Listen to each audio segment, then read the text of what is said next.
Namaste. Viewers, today on Diva session, I have Miss or Mrs. Neha Joshi. Both ways it's perfect. She is from Uttarakhand and a young dynamic politician who has chosen this path at a very young age. And currently, her responsibilities are like she is a national media co-in-charge for BJP Youth Wing. She is a national media panelist for BJP again, of course, founder and vice president of an organization which works for empowerment of women. It's called iLead, and sector specialist consultant for Ministry of Petroleum and Natural Gas, Government of India. And other than that, she is active on various platforms, various initiatives, and many other activities. She is part of it. So all that and her entry to the politics and her future plans, and especially about the beautiful scenic state of Bharat, Uttarakhand, we will come to know from her.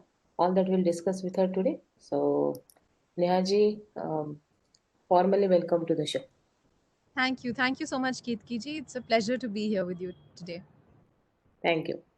ये initiative I started in the month of August to speak with women across the nation and inspiring the other people, other women especially, through their stories and their struggle and their challenges, and also their success stories, so that women can come up in their personal life as well as in their professional life and think of something better than just concentrating on their very small world.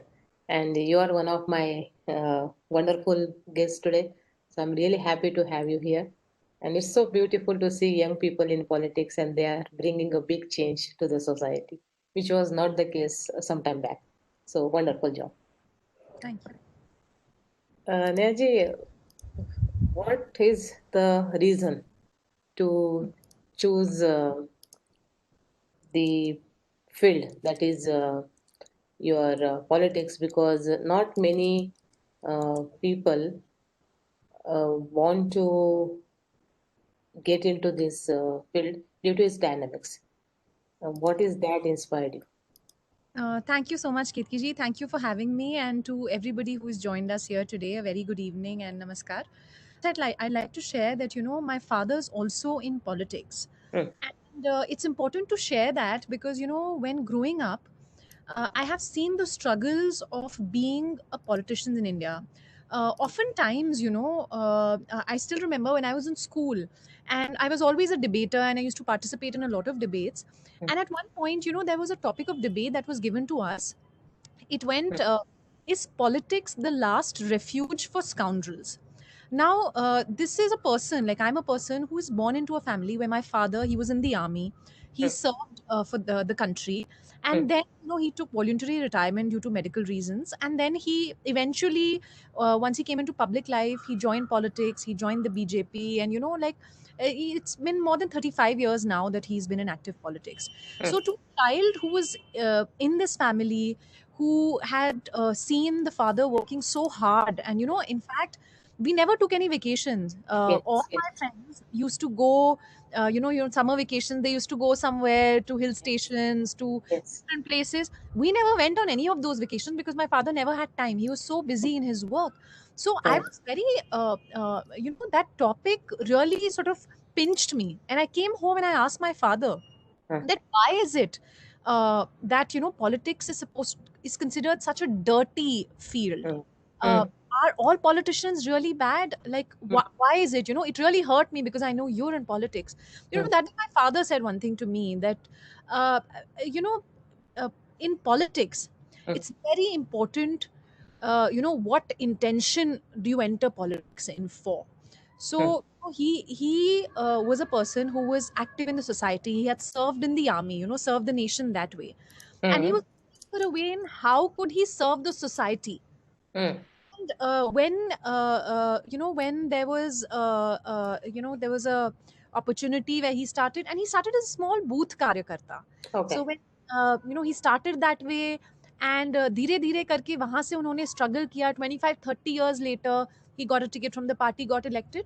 Mm. But all through this while, the intent was that I have to serve the people. And Manish, even today, please. he's a 3-time MLA. Even today, that's the intent. So Mm. I would be lying if I said that my idol is not my father. He's why I decided to enter into politics. But also, being from the field of development, like you said in my introduction, my education is economics, social work. I wanted Yes. to get into development. But Huh.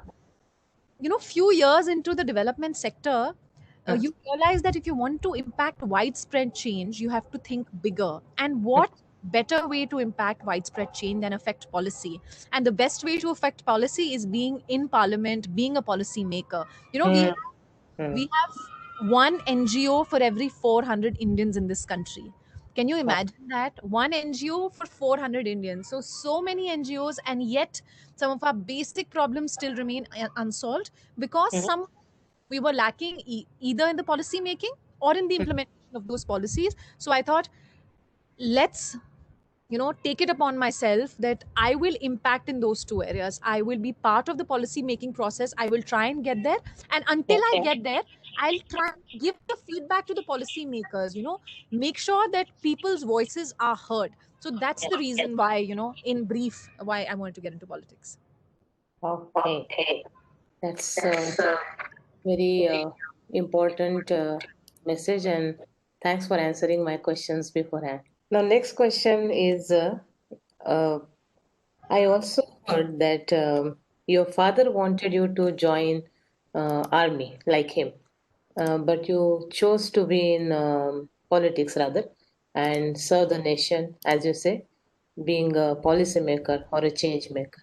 Am I right?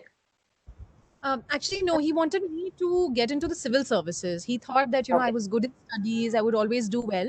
Ah. And he asked me that why don't you, sit for these exams. And but I think that in the field of politics, Hmm. where the perception is that not much change is happening if educated people like us don't step into this field, because ultimately there are going to be people going to parliament, women. We constantly talk about that our policies are not women sensitive, that lots of issues of women's safety in the country.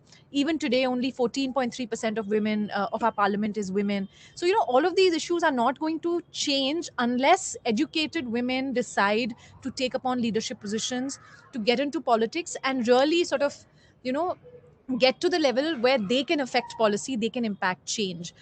So I think civil services was not something that I felt very strongly about. However, this, Hmm. I think, I was very clear very early in my life that this is what I want to do.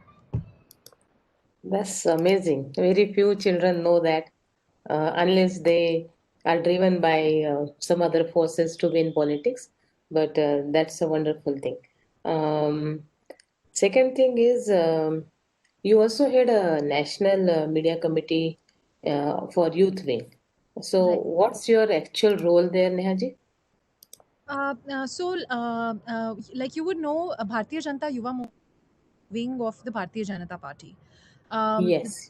thing, when I joined the national team, I was first part of the Yuva Morcha team in my state of Uttarakhand, Mm-hmm. and then I joined. I was appointed the national media co-in-charge by Ms. Poonam Mahajan, Okay. who is who's somebody who I look at as an elder sister, as an inspiration, because she's somebody who, even after being born in the house of one of the tallest leaders of our country, Mm. she's somebody who lost her father very early in life. Yes. Yes. And which, and the tragedy really broke her family apart. From Yes. Yes. as a karyakarta, she's climbed her way up in the system. She's a Yes. two-time member of parliament now. Yes. Yes. It's been a privilege working with her and under her. So my responsibilities as a Yuva Morcha media in charge were to coordinate all the media activities of the Yuva Morcha. So Yuva Morcha, just to give people an idea, is the frontal organization of BJP. So any kind of campaigns, protests, awareness drives that the party launches, Yuva Morcha is seen leading it.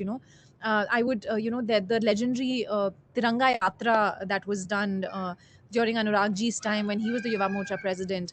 And then there was another Tiranga Yatra. So all of these things, the Act East policy that Yuva Morcha actively endorsed and pushed under Poonam Mahajanji. So all of these are done by the Yuva Morcha, and my responsibility as a media co-in-charge was that the word should get out. More and more people should be aware of what we are doing, what our ideology is, and to make sure that all of this gets covered by the national and international media. Yeah. Two things I really appreciate. One is definitely Mananiya Poonam Mahajanji, because the amount of challenges or hurdles she has faced in life, and she has come out of it and leading the such a big wing, which is really creditable. Hats off to her. And second thing, you are very right, because now it is a era of social media, and everybody wants to be journalist in their own way, and they want to say or have their voice on social media and express their views. And definitely some capable leadership who is thinking in parallel like them needs to be there to understand their views and also counter their views if at all they are anti-national. Now that you are in Uttarakhand development activity, very actively involved in that, because Uttarakhand is a very beautiful place, no doubt about it, scenic place, and everyone, not only Indians, people from outside also get attracted to this place due to its scenic appearance as well as the divinity part of it. So, but there are quite a few youths who are not still having a proper channelized life. They are either lacking in education or employment or opportunities. So, being a young person from that state and who has seen the place from a childhood, so you know your state definitely in and out. So, what's your plan on that front? So, Ketki ji, in Uttarakhand, the education is not a problem. The literacy rate, if you see, our literacy rate when it came, the general literacy, if you look at women's literacy rate, it's both above national. Yes. Okay. If I don't go into averages, any village in Uttarakhand, in the upper reaches, and you walk into any household, you'll find a person have a graduate degree. Especially women will have a graduate degree because Oh, parents कि wonderful. पढ़ाना चाहिए और उसके बाद क्या करेंगे ये बाद में सोचेंगे. The problem here is the standard of education. So over the years, what has happened is that we face the twin challenges of one, the terrain is tough, of course, and second, to send teachers in these schools that are located in the villages, in the upper region especially. So जो दुर्गम क्षेत्र है Montessori part. Yes, so it's very hard to get teachers. Even those teachers who are from Uttarakhand, who have studied in Uttarakhand, lived in Uttarakhand, even they don't want to go and teach there. They also Yeah. want to comfortably settle in Dehradun or Haridwar or any of the plain areas. Right, So, right. while it's easy to judge them, but there's Yes. also challenges that everybody wants a comfortable life for themselves. Yes. Yes. Similar problem exists in our health infrastructure system. There are hospitals in Uttarakhand where even if all the infrastructure is present, there's an X-ray machine, there's nobody to operate the X-ray machine. Okay. There is a labor room, but there isn't a gynecologist to deliver a baby. So Baby. these are real challenges that Uttarakhand faces. And subsequent governments, we've had BJP government, we've had Congress governments right now. Again, my party is in power in the state. And I think everybody has tried to overcome these challenges, but so far there has been no path breaking initiative from anybody that can sort of break this cycle that there's a lack of amenities in the hills, which means that people don't want to go settle there. Because people don't want to work there continues to be a lack of amenity because nobody is going to go and open a cafe coffee day in the hills because वहाँ कोई coffee पीने ही नहीं आएगा. अब Yes. Coffee Yes. पीने नहीं आएगा तो वो जो 10 लोग कैफे कॉफी डे एम्प्लॉय करता वो हो गए ही नहीं. Afford नहीं अब कर पाएगा. Correct, a teacher, government school teacher का सैलरी अगर 80,000 रुपया भी है, उसके पास खर्च करने का कोई एवेन्यू नहीं है, तो वो देखता है कि वो देहरादून में घर ले या ऋषिकेश में घर ले एंड अपने Right. बच्चों को घर पढ़ाए. सो you know, the problem here is complicated, but I'm a very optimistic person, and I feel that being in the field of policy making, being in politics, you have to be optimistic. You can't say that a problem has not been solved till date means Hmm. that solve it Cannot be cannot. solved. Yeah. Yeah. I mean, our Prime Minister Modi, Ji. Modi ji has taught us Yes. that sometimes all you need is thinking out of the box. I mean, Hmm. Hmm. any of the schemes of the Modi government, I mean, take for example Swachhata. जी. ऐसा तो नहीं था कि हम सोचते थे कि देश साफ होना चाहिए। ऐसा जी. तो नहीं था कि हम लोगों को गंदगी नहीं दिखती थी, but took a Modi ji to जी. stand on the Red Fort and say that जी. हमें देश साफ करना है, तो जी. स्वच्छ लाना पड़ेगा. So I feel what my state needs is that kind of a leadership and that Hmm. kind of determination that we have to change this. We'll do whatever it takes, and Correctly. it'll be a longer discussion if I go into the details of what I Yeah. think should be done. Yeah. But I think that these two problems, Hmm. any leader, any party who can solve these two problems or offer a solution to these two problems, every person in Uttarakhand will support such a leader or a party. So I think that is the breakthrough that we need in our state. Wonderful. And I'm sure भगवान आपको बहुत जल्दी अवसर दे और आप ये सब जो आपने अभी बात की है वो जरूर करें और mountaineering makes it really difficult and I completely agree with you that after studying so much they don't want to be in mountains to spend their rest of the time. They want better life and they're right in their way, no doubt about it. So I'm sure there is some sort of work required around it and very soon we will. Solution है, I am sure solution है, बस अच्छा. हमें ढूंढना है वो solution, और वो ढूंढा जा सकता है. Nothing is Yes, impossible. yes. And as you said, determination is what the key, or that's what going to work definitely. Uh, जो उज्ज्वला योजना आई थी प्रधानमंत्री जी की और जिसमें बहुत महिलाओं को इसका लाभ मिला है और जो कि है गैस सिलेंडर का तो क्या आपके क्षेत्र में भी ये because you very actively involve in that policy so आपके क्षेत्र में ये बिल्कुल it has reach to the rarest of the rarest corner.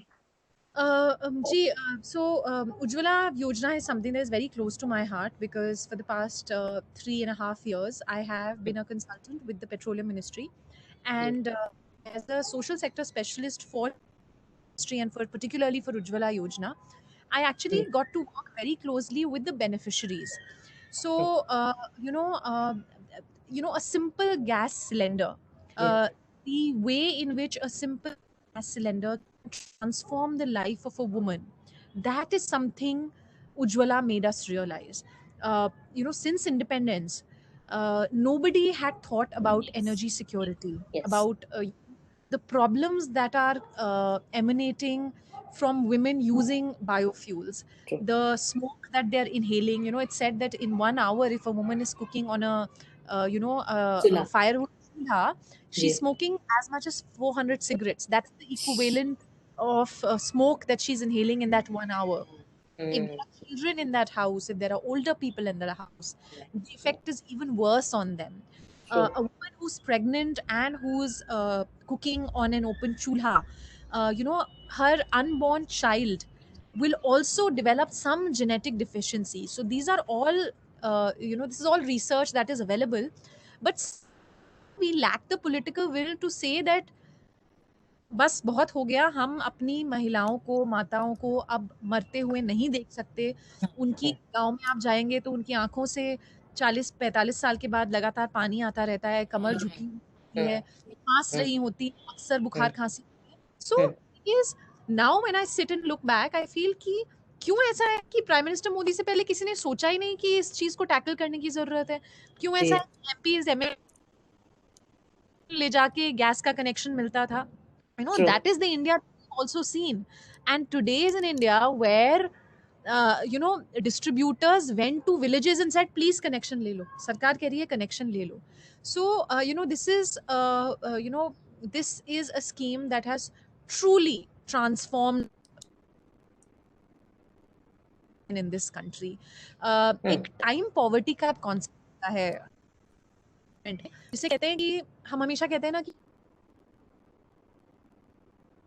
महिलाओं को आर्थिक रूप से सशक्त होना, सामाजिक रूप से जी सशक्त होना चाहिए। जी लेकिन वो महिला अगर दिन के 7 से 8 घंटे सिर्फ खाना बनाने जी और उससे जुड़े हुए कामों में अगर वो समय बिता रही है, हम्म, तो कहाँ वो अपने सशक्तिकरण के बारे हम्म, में सोचेगी? कहाँ वो अपने आराम के बारे में सोचेगी? उसकी सारी एनर्जी तो लकड़ी लाने, उपले बनाने, खाना बनाने, हम्म, चूल्हा जलाने और सबका पेट भरने में ही लगी रहेगी। तो ये जो टाइम पॉवर्टी का कॉन्सेप्ट है, उज्ज्वला योजना ने उस टाइम पॉवर्टी पर हिट किया है। उन्होंने महिलाओं को समय दिया है। एक कार्यक्रम में, उज्ज्वला के एक कार्यक्रम में, एक नारायणी शास्त्री नाम की एक दीदी छत्तीसगढ़ से आई थी। उज्ज्वला की लाभार्थी थी और उसने आदरणीय राष्ट्रपति जी के सामने ये लाइनें कहीं और ये लाइन मुझे लगता है कि मैं कभी नहीं भूलूँगी। उन्होंने कहा कि लोग कहते हैं कि समय को नहीं खरीदा जा सकता, लेकिन जब हमें उज्ज्वला योजना से ये सिलेंडर मिला, तो ऐसा लगा कि हमने समय को खरीद लिया है। To me that line is the essence of Ujjwala Yojana, that definitely. through a simple gas cylinder, जी women have got time for themselves in which they can take care of themselves, take yes care of their families, and also think beyond their households. It yes has made their lives easier. easier and enable them to take that extra step to empower themselves or literate themselves or spend some time for themselves. That's wonderful. um now little different question. Ki, now it's been for some time you are in politics and काफी काम कर चुकी हैं आप, तो being a woman is it a challenge और a boom political field? I would say it is a challenge as well as an opportunity. Why is it a challenge? Because traditionally, you've seen that this is like any other field, it's a male dominated field. हाँ जैसा मैंने कहा कि जब 1952 में जब चुनाव हुए थे तो 4.3% महिलाएं पार्लियामेंट में थीं और जी आज वो 14.3% है। तो ऐसा नहीं है कि हमने बहुत कुछ क्रांति ला दी है। हमारा नंबर बहुत ही जिस हिसाब से महिलाओं ने देश में तरक्की किया उस हिसाब से पार्लियामेंट महिलाओं का जो रिप्रेजेंटेशन है वो नहीं बढ़ा है। ये क्यों नहीं बढ़ा है, इसके बहुत सारे कारण हैं। सबसे पहला तो वही कारण है जो हम पहले बात कर रहे थे कि राजनीति को एक गंदा क्षेत्र या मतलब महिलाओं को के लिए जिसमें नहीं। हाँ, मतलब सामान्य रूप से महिलाएँ उसमें नहीं पार्टिसिपेट कर पाएँगी और ये वो देश है जहाँ सरोजिनी नायडू हुई हैं, जहाँ हाँ मतलब आज़ादी से पहले कितने हमारे ऐसे आइडल्स हुए हैं, जो जी राजनीतिक और सामाजिक क्षेत्र में हमेशा अग्रणी रहती थी। जी लेकिन उसके बाद भी समहाउ ये एक परसेप्शन बना रहा और ये परसेप्शन के लिए मैं सिर्फ़ पुरुषों को नहीं, मुझे लगता है मैं पुरुष और महिलाओं दोनों को इसके लिए ज़िम्मेदार मानती हूँ कि बिल्कुल। परसेप्शन को हमने ऐसा ही बढ़ते रहने दिया। तो हाँ मुश्किल है क्योंकि पुरुष ज़्यादा हैं। जी आपस में अनुभव भी शेयर करने के लिए आपको महिलाएँ हाँ कम मिलती हैं। हाँ इसके अलावा जिस तरह की का डिमांड इस प्रोफ़ेशन का है, जिस तरीके का अच्छा, समय आपको चाहिए, जिस तरीके का आपको समर्पण चाहिए, एक महिला के ऊपर जो एक परिवार में ज़िम्मेदारियाँ होती हैं, उन सब का निर्वहन करते हुए अ, उनको निभाना कभी-कभी मुश्किल हो जाता है। तो उस तरीके से डेफ़िनिटली मुश्किल है और जैसे कहते हैं ना कि हर एक कहावत होती है कि हर सक्सेसफुल महिला के व्यक्ति के पीछे ने तो अब हर सक्सेसफुल महिला के पीछे कौन होगा? ये सोचने वाली बात है जी क्योंकि इसलिए थोड़ी-सी मुश्किल तो है। हाँ अगर कोई कह रहा है कि नहीं है तो वो झूठ ही बोल रहा है। जी लेकिन मुझे लगता है इसमें अपॉर्च्युनिटी भी है। हमारे पास एक अपॉर्च्युनिटी है एक स्पेस क्रिएट करने की। हम अच्छा अच्छा काम करते हैं तो जल्दी दिखते हैं। यस आज अगर मैं आपके पास आपसे बात कर रही हूँ, मैं उत्तराखंड एक छोटे से प्रदेश से हूँ, आप बैंगलोर में बैठी हैं। अच्छा हमारा संपर्क एक बड़े अच्छे लर्नेड व्यक्ति के ज़रिए हुआ और जी ये इसलिए हुआ क्योंकि कहीं न कहीं उन्होंने मेरी प्रतिभा को या मेरे काम को आपको सजेस्ट किया कि मुझे आज इस इंटरव्यू के लिए बुलाएँ। तो अच्छा बहुत अपॉर्च्युनिटी है हमारे पास शाइन करने की, अच्छा है काम करने की है ना? और अगर हम देश सेवा की भावना से और समाज सेवा की भावना से काम कर रहे हैं, हाँ, तो मुझे लगता है कि महिलाओं के लिए बहुत अच्छा क्षेत्र है। हम्म, ये एक तरीका है जिससे हम अपने जैसी बहुत सारी और महिलाओं के लिए जगह बना सकते हैं समाज में, राजनीति में। ये चीज़ें चैलेंजेस हैं तो अपॉर्चुनिटीज भी हैं। True. And I will also add to it कि the moment you put your 100% and your potential is seen, many men from the society support you in a very big way, and they take care of you very well, and they also encourage you and guide you time to time. So it's a right platform, and people should go for it. And I congratulate you for selecting this field. कि आप जैसे dynamic और young people इसमें आ रहे हैं तो अ, जरूर ऐसा चेंज आएगा जो सबके लिए बेनिफिशियरी होगा। आपका एक एनजीओ भी चलता है नेहा जी, जिसका नाम है आई लीड, तो उसके बारे में थोड़ा सा बताइए। जी, सो मैं दो संस्थाएं आती हूँ। Deendayal Upadhyay action and research society, जो कि राइट, उत्तराखंड राइट। में है और जिसके ज़रिए हम ज़्यादातर सेवा के कार्य करते हैं। तो ओके। पहाड़ी क्षेत्र में और कुछ देहरादून के आसपास के क्षेत्र में भी जो सेवा के कार्य होते हैं, सर्दियों में जो हमारे दूरस्थ क्षेत्र के स्कूलों में बच्चे हैं उनको स्वेटर, कोट इत्यादि, कंबल, या कोई भी प्राकृतिक आपदा जो कि हमारे स्टेट में आती ही रहती है, उस समय राइट। रिलीफ, अभी 19 के दौरान रिलीफ वर्क हमने किया। तो ये एनजीओ से हम ज़्यादातर सेवा के कार्य करते हैं। आई लीड एनजीओ को मैंने अपनी एक साथी अदिति चतुर्वेदी के साथ मिलकर 2019 में शुरू किया। 2019 जनवरी में 2 साल अभी होने वाले हैं उसे। और आई लीड के पीछे हमारा विज़न था कि महिला लीडरशिप को बढ़ावा देना। जैसा कि मैंने कहा कि महिला लीडरशिप को बढ़ावा महिलाएँ ही दे सकती हैं। अगर हम एक्सपेक्ट करेंगे कि पुरुष आके पकड़ के हमें आगे बढ़ाएँगे, नहीं होने वाला है। और प्रॉब्लम हमेशा से यही रही है कि एक एग्जांपल जो देना मुझे पसंद है हमेशा, कि एक श्योर। टेबल है। जी। आप इस टेबल को पार्लियामेंट भी मान सकते हैं। पार्लियामेंट का मतलब रिप्रेजेंटेशन, आप उसे एक किसी बड़े मल्टीनेशनल कंपनी का बोर्ड टेबल भी मांग सकते हैं। उसमें 10 कुर्सियाँ हैं और उस 10 में से महिलाओं को कहा गया है कि सिर्फ़ एक ही कुर्सी आपकी है। तो आप देखेंगे कि महिलाएँ अक्सर आपस में ही उलझ जाती हैं और उस एक कुर्सी के चक्कर में एक दूसरों को आबे आगे बढ़ाने का जो प्रोसेस है, वो कहीं न कहीं नहीं होता है।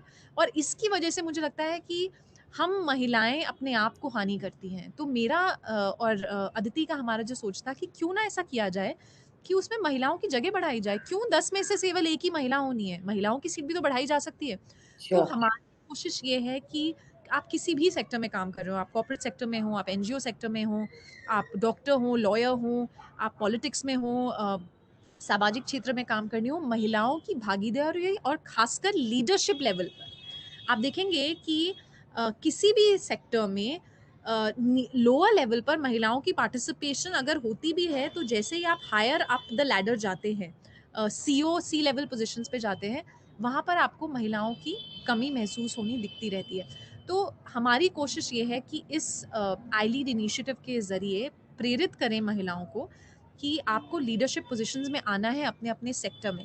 और इसको करने का हमने जो एक तरीका अपनाया है वो है मेंटरशिप प्रोग्राम। So okay. जी, जैसे अगर अपने क्षेत्र में जर्नलिज्म के क्षेत्र में या एनजीओ के क्षेत्र में बहुत अच्छा काम कर रही हैं, तो हम श्योर। केतकी जी को रिक्वेस्ट करते हैं कि केतकी जी आप आई लीड में हमें ज्वाइन कीजिए। और एक छोटे से उत्तराखंड के गाँव में रहने वाली एक लड़की जो टीवी पर बहुत सारे जर्नलिस्ट को देखती है और उसके मन में अरमान आता है कि मुझे भी शायद जर्नलिज्म पढ़ना चाहिए। अ, उसको हैंड होल्ड करे, सपोर्ट करे, उससे महीने में 4 बार फ़ोन पर बात करे। अगर हो सके तो आकर मिले। आजकल बहुत अच्छा तरीका है, वीडियो चैट, ज़ूम सब जी। सीख गए हैं कोविड के जी। दौरान। तो जी। उनसे बेसिकली उस लड़की को मेंटर करे, उसको बताए कि क्या चैलेंज हैं, क्या अपॉर्च्युनिटीज़ हैं, ताकि वो एक इन्फॉर्म तरीके से यूज़ कर सके और आगे जाके अपनी फ़ील्ड में एक लीडर की तरह इमर्ज कर सके। तो इस सोच के साथ हमने आई लीड की कल्पना की थी। आज आई लीड के साथ 400 से ज़्यादा मेंटर्स जुड़ी हैं सुपर। और करीब 1000 से ज़्यादा को मेंटरशिप का लाभ मिल रहा है। Beautiful. That's a very beautiful initiative and thought too. Because you have very rightly mentioned कि महिलाएं महिलाओं का नुकसान करती है और पीछे खींचती है। यहाँ पे तो पुरुष प्रधान संस्कृति की बात ही नहीं हो रही है। Women themselves do not allow other person to come up and because we have been taught कि हमें उस एक सीट के लिए लड़ना है। जी, इसमें मैं जी। महिलाओं की गलती नहीं मानती। मुझे लगता नहीं। है हमें इस तरीके से एक इंटरनलाइजिंग ऑपरेशन है कि आपको हमेशा से कंडीशन किया गया है कि एक ही सीट है, आपको इसके लिए लड़ना है, तो आप लड़ेंगे, आपको लड़ाया जा रहा है। लेकिन किसी ने आपको ये नहीं बताया कि ये भी एक तरीका हो सकता है कि आप महिला सीट बढ़ा दें। तो बस बढ़ाए। महिलाओं को ये एक जागृत करना कि सीट बढ़ाने पे ध्यान दीजिए, एक सीट के लिए लड़ने पर नहीं। Yes, that's out of box thinking. Very good.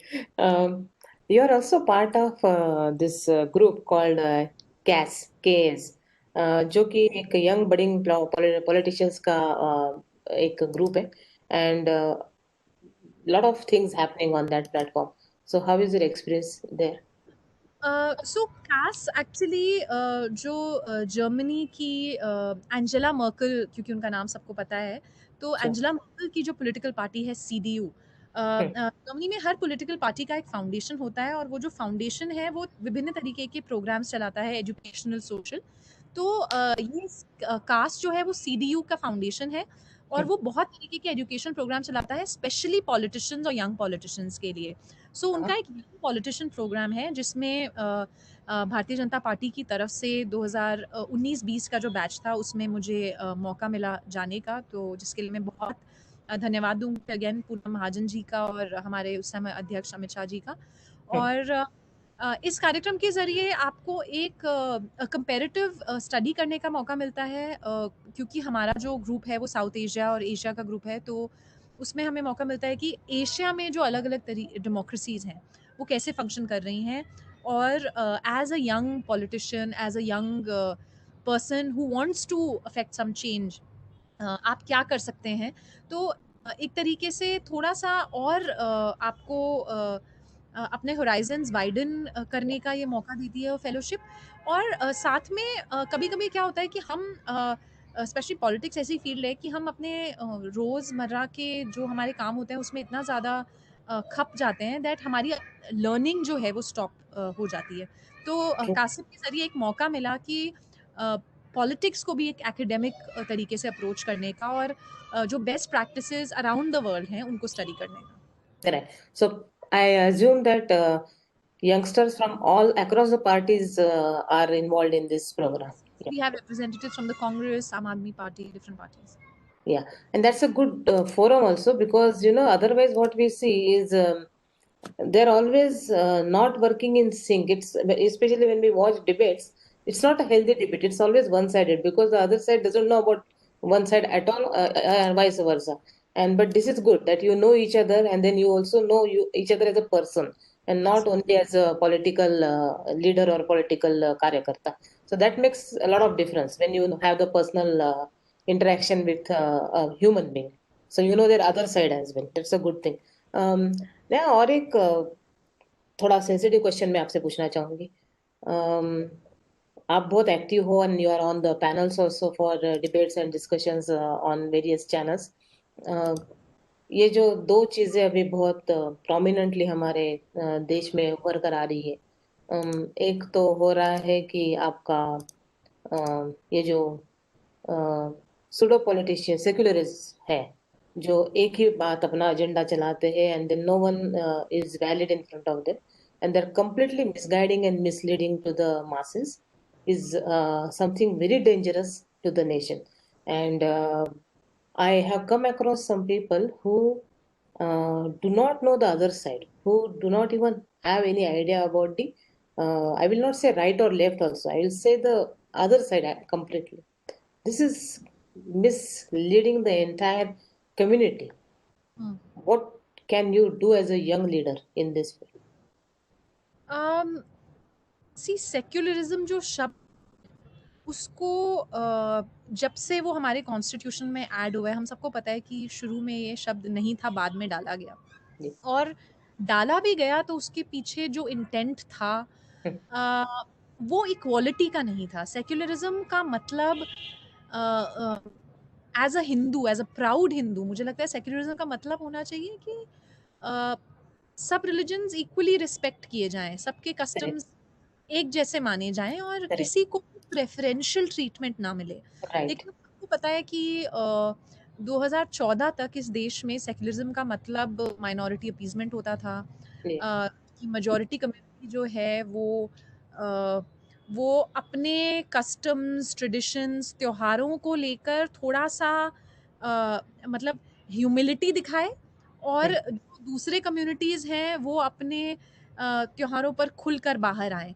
कहीं न कहीं हाँ, हमें सिखाया गया था कि नहीं, अपने रिलिजन को फ्लॉन्ट करना, या लाइक वी से in English that wearing your religion on your sleeve is yeah, not something that is considered nice. Hmm, Whereas now we saw people from other religions, yeah, and these are minority religions, who very who were taught from the very beginning that you should be proud of yeah, sport a certain kind of cap or a certain kind of hairstyle or a beard or anything. So I think ये जो inequality breed की जा रही थी, कभी ना कभी तो एक समाज में ये जागृति आनी ही थी कि ये गलत है। मेरा रिलिजन मुझे टॉलरेंस सिखाता है, मेरा रिलिजन मुझे हर व्यक्ति को रिस्पेक्ट करना सिखाता एक्सेप्टेंस दिखाता है जी। है, भाव सिखाता है, लेकिन मेरा रिलिजन अपने रिलीजियस प्रैक्टिसेस के लिए, अपने पहनावे के लिए, अपने कस्टम्स के लिए, अपने संस्कारों के लिए एम्बैरेस होना नहीं सिखाता है। अगर मैं किसी इंटरनेशनल फोरम अंग्रेजी में भाषण दे सकती हूँ, तो मैं अपने घर में शाम को मंदिर में जाकर संध्या कर कर और संस्कृत के श्लोक भी पढ़ सकती हूँ। ये बिल्कुल। रियलाइजेशन है, मुझे लगता है कि इस देश में आई है पिछले कुछ सालों में। जी। और क्योंकि ये रियलाइजेशन आई है, आपने देखा है कि ये जो हाँ, दूसरी कम्युनिटी। बातें बातें कर रहे थे जिनकी, वो विचलित हुए हैं, क्योंकि जी। इसी से उनकी राजनीति चल रही थी। हम्म, कि कैसे एक मेजॉरिटी कम्युनिटी को बताया जाए कि नहीं, आपको थोड़ा-सा दब के रहना है, आपको थोड़ा-सा सबड्यूड रहना है, और कुछ कम्युनिटी को बताया जा रहा था कि नहीं, आप माइनॉरिटी हैं, इसलिए आपका जो हक होगा, वो हम सबको पता है कि किसने कहा था कि देश के रिसोर्सेज पे पहला हक मुस्लिम्स का है। तो जब आपके राजनेता, आपके प्रधानमंत्री अपने मंचों से ये बात कर रहे थे, तो ज़ाहिर है कि देश के अंदर एक इनइक्वालिटी ब्रीड हो रही थी, और मुझे बहुत खुशी है इस बात की कि आज हम अलग-अलग प्लेटफ़ॉर्म्स पे इस पर डिस्कशन करते हैं, और आज जब हमें कोई इस तरह की बात करता दिखता है, तो हम तुरंत उसे पॉइंट आउट करते हैं और उसको बताते हैं कि ये जो सूडो सेक्युलरिज़्म है, क्योंकि ये सेक्युलरिज़्म नहीं है, ये सेक्युलरिज़्म हो ही नहीं सकता। ये इनइक्वालिटी की बात है कि एक रिलीजन को दूसरे के बजाय प्रेफ़रेंस दी जाए, प्रेफ़रेंशियल ट्रीटमेंट दिया जाए। यदि कहीं पर कोई पिछड़ा है, वो किसी भी वर्ग का हो सकता है, वो किसी भी जाति का हो सकता है, तो उसको आगे बढ़ाना एज़ अ सोसाइटी हमारा फ़र्ज़ है। लेकिन कहना कि क्योंकि आप एक रिलीजन से हैं, तो आपको हमेशा प्रेफ़रेंशियल ट्रीटमेंट दिया जाएगा, वो कभी भी सही नहीं था। और जो आपने मिसगाइड होने की बात कही, आप बिल्कुल ठीक कह रहे हैं। आज भी मुझे बहुत सारे यंग बच्चे मिलते हैं, कॉलेज जाने वाले, या स्कूल में सीनियर क्लासेस में जो पढ़ रहे हैं। मेरे अपने परिवार में कई बार जो मेरे छोटे भाई-बहन हैं, वो मुझे कहते हैं कि गलत हो रहा है देश में, या लिंचिंग हो रही हैं। और as somebody who is in social life, as somebody who is more aware than them, I make it a point to sit with them and explain to them that ज़रूरी नहीं कि आपको इंस्टाग्राम और Facebook और Twitter के माध्यम से, अगर ये फीड किया जा रहा है कुछ मीडिया एजेंसीज द्वारा या कुछ सोशल मीडिया एक्टिविस्ट द्वारा, कि देश में असहिष्णुता हो रही है, इंटॉलरेंस बढ़ रही है, तो आपको उसको मानना है। आप किसी भी जानकारी को वेरीफाइड मानने से पहले एटलीस्ट 3 सोर्सेज़ से चेक कीजिए। सिर्फ वायर और कैरावैन में पढ़ने से आपका ज्ञान नहीं बढ़ने वाला है। आपको स्वराज्य भी पढ़ना पड़ेगा, आपको ऑफ इंडिया भी पढ़ना पड़ेगा, उसके बाद आप एक इन्फॉर्म्ड डिसीजन ले लीजिए कि देश में क्या हो रहा है। तो I think as a youngster, as somebody who is in public life, हम सबकी ज़िम्मेदारी बनती है कि अपने अवेयरनेस। अवेयरनेस करें और कॉन्वर्सेशन करें, एंगेज करें इन लोगों से। बिकॉज आप देखिए कि जो ये यूथ है, स्पेशली ये जो 15 टू 25 एज ग्रुप वाला जो हमारा यूथ होता है, ये बहुत वल्नरेबल होता है, जी, और जी। ये काफ़ी क्रांतिकारी भी होता है। तो हम्म, इस क्रांति को सही जगह चैनलाइज करने के लिए बहुत ज़रूरी है हम्म, कि सही हम्म, फैक्ट्स उनके सामने रख। मेरी कोशिश रहती है कि चाहे मीडिया में जब मैं जाऊँ, या फिर सोशल मीडिया के ज़रिए या जहाँ भी मुझे यूथ से इंटरैक्ट करने का मौका मिलता है, कि I present to them the facts and ask them कि अब आप जज कीजिए। केवल एक सोर्स को कभी मत मानिए, 3 सोर्सेज हमेशा रखिए अपने इन्फॉर्मेशन के, और फिर डिसाइड कीजिए आप क्या सोचना चाहते हैं। Wonderful view. और ये आवश्यकता है, this the need of the hour, because if you got a chance to see, a couple of days back I spoke to the author Maria Worth, who has come all the way from Germany and got attracted and involved in Hinduism and completely adopted this Sanatana Dharma and this wisdom of yoga. And she's advocating it, she's promoting it, and she's also supporting it.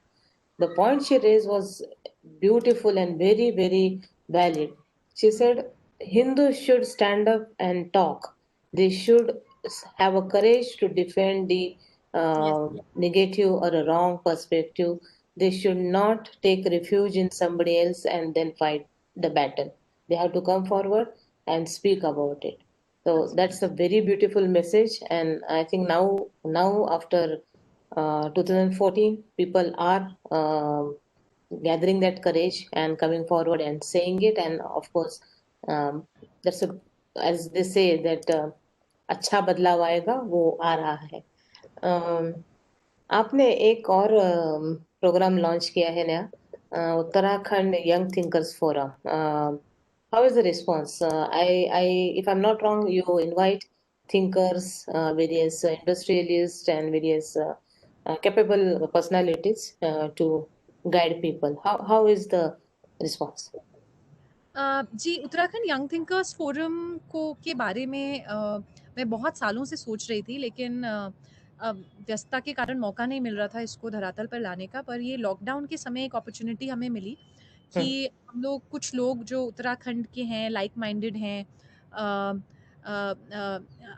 विचारधारा हमारी एक जैसी है, हम लोगों ने ये सोचा कि क्यों नहीं उत्तराखंड के युवाओं का एक ऐसा संगठन बनाया जाए जहाँ पर हम कुछ कंस्ट्रक्टिव बातें कर सकें। अक्सर एक हमारे उत्तराखंड में एक खासियत रही है कि हम थोड़ा-सा नेगेटिव डिस्कशन ज़्यादा करते हैं, हम प्रॉब्लम्स की बातें ज़्यादा करते हैं और सॉल्यूशंस उतने हम बात नहीं कर रहे हैं। और एक बड़ा कारण है शायद कि जो शिक्षा और स्वास्थ्य का हमारा प्रॉब्लम है, ये सॉल्व नहीं हो पा रहा है, क्योंकि हम सॉल्यूशंस नहीं सोच रहे हैं, हम प्रॉब्लम की बार-बार बात करते हैं। अभी आप किसी से भी पूछिए उत्तराखंड में रहने वाले की स्वास्थ्य की स्थिति, 1 घंटे आपको उनकी परेशानी बता देंगे। लेकिन अगर आप बोलेंगे कि क्या होना चाहिए, तो उसके बारे में किसी ने दिमाग नहीं लगाया होगा। तो उत्तराखंड यंग थिंकर्स फोरम में हमने यही कल्पना की है कि ऐसे युवाओं को जो उत्तराखंड के हों, उत्तराखंड में रहते हों, ज़रूरी नहीं, हो सकता है वो उत्तराखंड से बाहर कहीं काम कर रहे हों, पढ़ रहे हों, या देश से भी बाहर कहीं हों, पर जो उत्तराखंड के डेवलपमेंट में इन्वेस्टेड है, जिनको लगता है कि हमारे प्रदेश में पोटेंशियल है, बढ़ना चाहिए, सांस्कृतिक रूप से, आध्यात्मिक रूप से उत्तराखंड जो है वो एक लीडर रहा है, तो उसको और आगे बढ़ाने के लिए अगर कोई युवा उसमें रुचि रखता है, तो वो हमारे उत्तराखंड यंग थिंकर्स फोरम का पार्ट बने। तो अभी करीब 75 के करीब युवा जो अलग-अलग जो हमारे देश के बड़े-बड़े एजुकेशन इंस्टीट्यूशंस हैं, वहाँ पर पढ़ रहे हैं या पढ़ा रहे हैं, प्रोफ़ेसर्स, डॉक्टर्स, एंटरप्रेन्योर्स, इस तरीके के बहुत सारे विचारक हमारे साथ जुड़े। और हमारी ये कोशिश रहती है कि जब हमने जुलाई में इसे लॉन्च किया था, और आदरणीय Ram Madhav ji, national general secretary हमारे भाजपा के उस समय, वो हमारे बीच में उस समय आए और उन्होंने हमें आशीर्वाद दिया, और माननीय मुख्यमंत्री जी त्रिवेंद्र सिंह रावत जी, उन्होंने भी आशीर्वाद के रूप में इस फोरम पर हमें हमारा मार्गदर्शन किया। तो हमारी कोशिश तब से ये रही है कि जो भी एक ज्वलंत विषय होते हैं, और खासकर उत्तराखंड के परिप्रेक्ष्य में उनका क्या इम्पैक्ट होने वाला है। तो जैसे जब नेशनल एजुकेशन पॉलिसी आई, तो हम उसके ऊपर चर्चा करी कि उत्तराखंड के संदर्भ में, जहाँ शिक्षा की इतनी सारी परेशानियाँ रहती हैं, क्या इम्पैक्ट होने वाला है, क्या पॉजिटिव होंगे, क्या नेगेटिव होंगे। सिमिलरली उत्तराखंड में जो हम डेवलपमेंट और सस्टेनेबिलिटी के बीच में कांस्टेंट एक डिबेट चलता रहता है कि हमें विकास भी चाहिए, लेकिन क्योंकि एनवायरमेंटली एक थोड़ा सेंसिटिव जगह है उत्तराखंड, तो उसको कैसे बैलेंस करना है। सड़क बनेगी तो जंगल कटेगा तो एनवायरनमेंट पे। तो ये कांस्टेंट डिबेट जो है, इसके बारे में हमने चर्चा करी।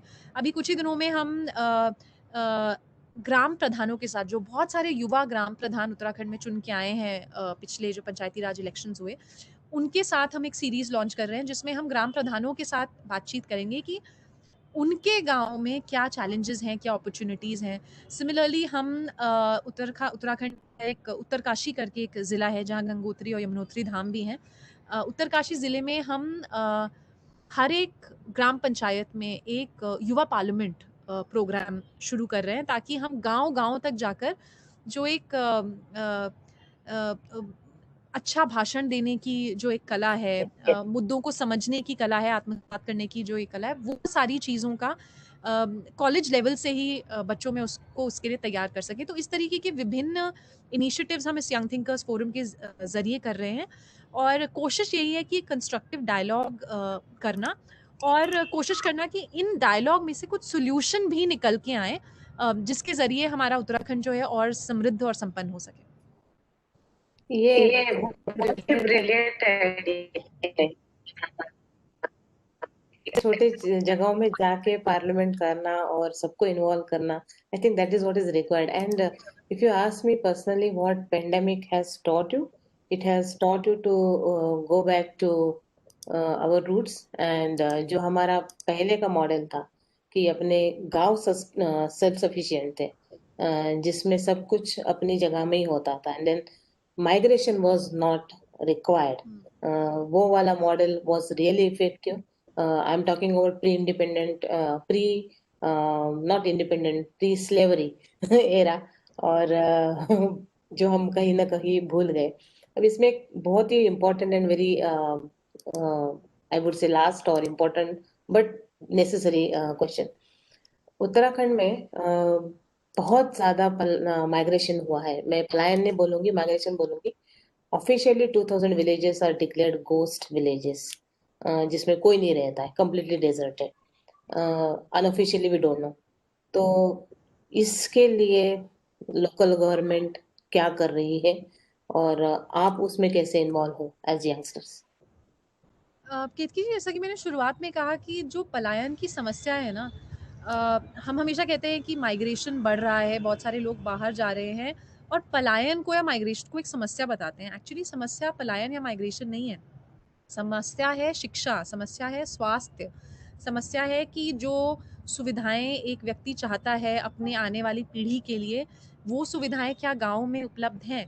जब एक धारचूला के गांव में रहने वाला एक व्यक्ति देहरादून में जो उसके रिश्तेदार रहते हैं उनकी जीवन शैली देखता है, उनका लाइफस्टाइल देखता है, जब एक जौनसार में बैठा हुआ व्यक्ति दिल्ली में अपने जो रिलेटिव रहते हैं उनकी लाइफस्टाइल देखता है, चाहे उनकी अर्निंग भी सेम हो, absolutely.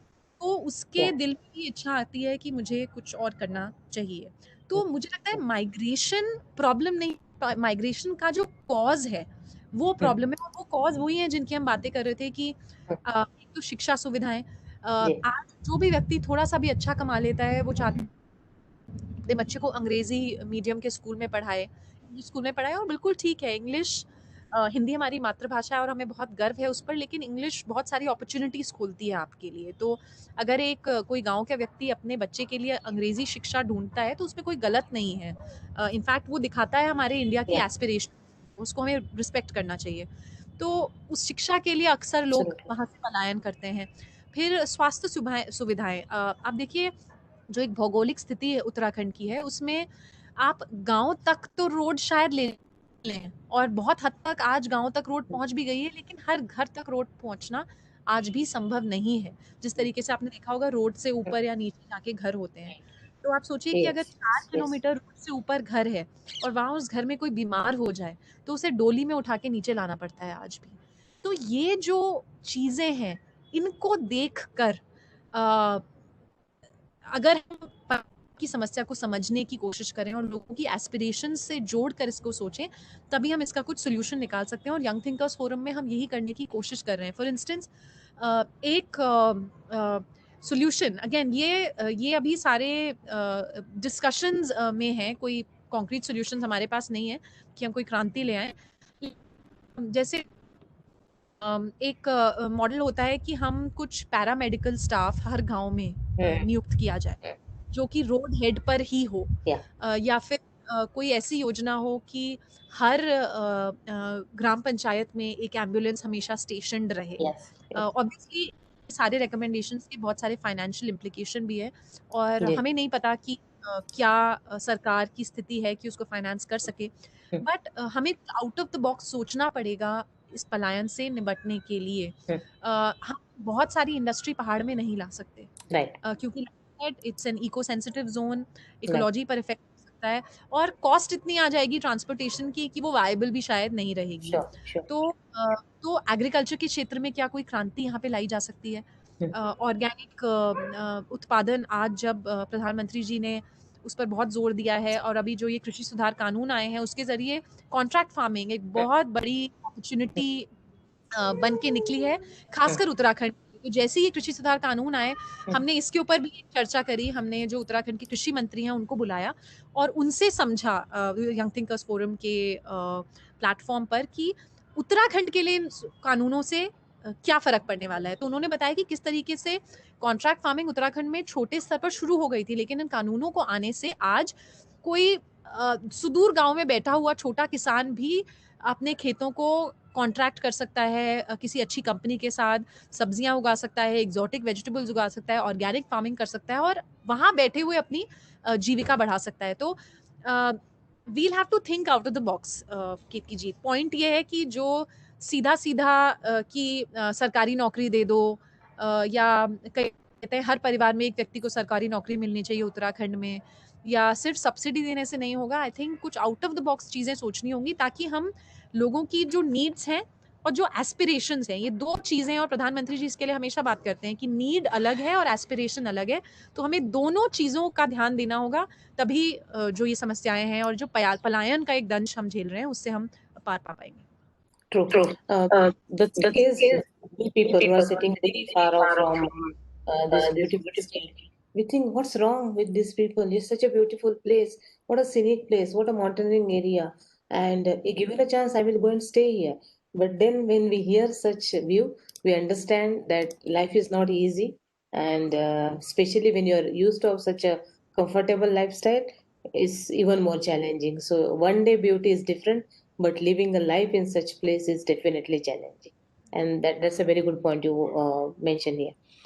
Um, I think I am done. And anything you want to communicate from your side on any particular topic?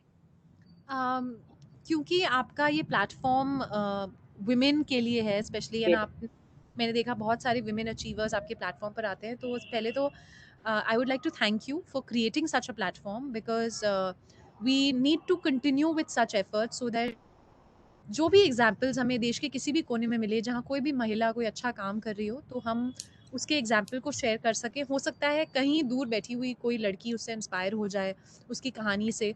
और आई लीड में भी हम ये करने की कोशिश करते हैं रेगुलरली कि हम कुछ इंस्पिरेशनल कहानियाँ छोटे-छोटे गाँव, शहरों से निकाल कर उनको शेयर करें हमारे साथियों के साथ, ताकि कहीं से भी अगर कोई इंस्पायर हो जाए, तो मुझे लगता है कि वो राष्ट्र निर्माण में हमारा एक कंट्रीब्यूशन हो जाएगा उस व्यक्ति के ज़रिए। तो thank you for creating this platform. और दूसरा कि अपने प्लेटफ़ॉर्म के ज़रिए अगर आप भी और लड़कियों और महिलाओं को एनकरेज कर सकें कि पॉलिटिकल प्रोसेस का भाग बने। Sure. पंचायती राज में तो 50% आरक्षण महिलाओं को है ही, लेकिन वहाँ पर भी आज भी जो महिला की शक्ति है उसको पूरी तरह उसका रियलाइज़ेशन नहीं हुआ है। बहुत सारी महिलाएँ केवल नाम के लिए या अक्सर जो एक डेरोगेटरी वे में हम कहते हैं ना रबर स्टैम्प के जैसे भी वहाँ पर आती हैं। Hmm. लेकिन मुझे लगता है वो पहला कदम है, अगर उन महिलाओं का भी हाथ पकड़ के थोड़ा-सा उनको किया जाए, तो वो भी अपने पोटेंशियल को रियलाइज़ कर सकती हैं। तो जितनी ज़्यादा मुझे लगता है महिलाएँ पॉलिटिकल प्रोसेस का भाग बनेंगी, उतनी हमारी पॉलिसीज़ जो होंगी वो जेंडर सेंसिटिव होंगी और हमारी जो गवर्नेंस होगी वो भी थोड़ी और सेंसिटिव होगी। तो अपने प्लेटफ़ॉर्म के माध्यम से ये संदेश भी आप सबको दे सकते हैं। Definitely. And that's my whole idea that women should not get stuck into their daily core work, but they should come out of it and use their potential 100% and contribute in nation building also. बहुत बहुत धन्यवाद आपका, आपके समय के लिए और आपकी बातों के लिए। ऑडियंस में बैठे हुए हर कोई मुझे ये मैसेज भेज रहा है कि very inspiring and very dynamic leader. तो thank you so much Neha ji.